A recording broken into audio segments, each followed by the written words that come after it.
হাওড়া নদীর বটতলা এলাকায় রমজান আলীর মৃতদেহ উদ্ধারের ঘটনায় নতুন মোড় নিয়েছে তদন্ত।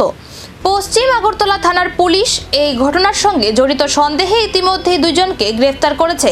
এই গ্রেফতারের পরই পুরো ঘটনার তদন্ত নতুন মোড় নিয়েছে। প্রাথমিক তদন্তে একাধিক গুরুত্বপূর্ণ ও চাঞ্চল্যকর তথ্য উঠে আসছে বলে পুলিশ সূত্রে জানা যাচ্ছে।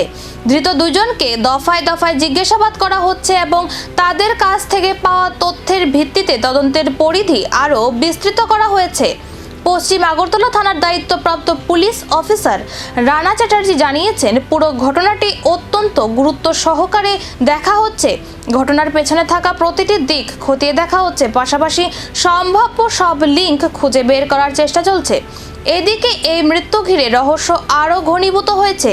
এটি কি নিছক একটি দুর্ঘটনা, নাকি এর পেছনে রয়েছে অন্য কোনো পূর্ব পরিকল্পিত অপরাধমূলক ষড়যন্ত্র, তাও এখনো ধোঁয়াশায় বজায় রয়েছে। গ্রেফতারের পর সত্য কি ধীরে ধীরে সামনে আসছে, নাকি এই কেসে আরো বড় কোনো চমক অপেক্ষা করছে, তা নিয়েই এখন কৌতূহল তুঙ্গে।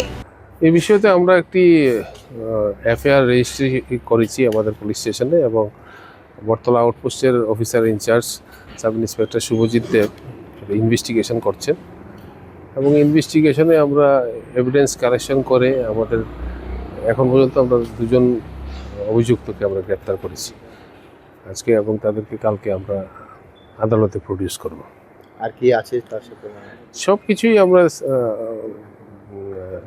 আপনার সায়েন্টিফিক ওয়েতে ইনভেস্টিগেশন হচ্ছে, এবং যা যা করার ইনভেস্টিগেশনে এভিডেন্স কালেকশনের সমগ্র প্রক্রিয়া চলছে, এবং আমরা ইনভেস্টিগেশনে যা যা আমাদের করণীয় লিগেলি সব কিছুই করা হবে।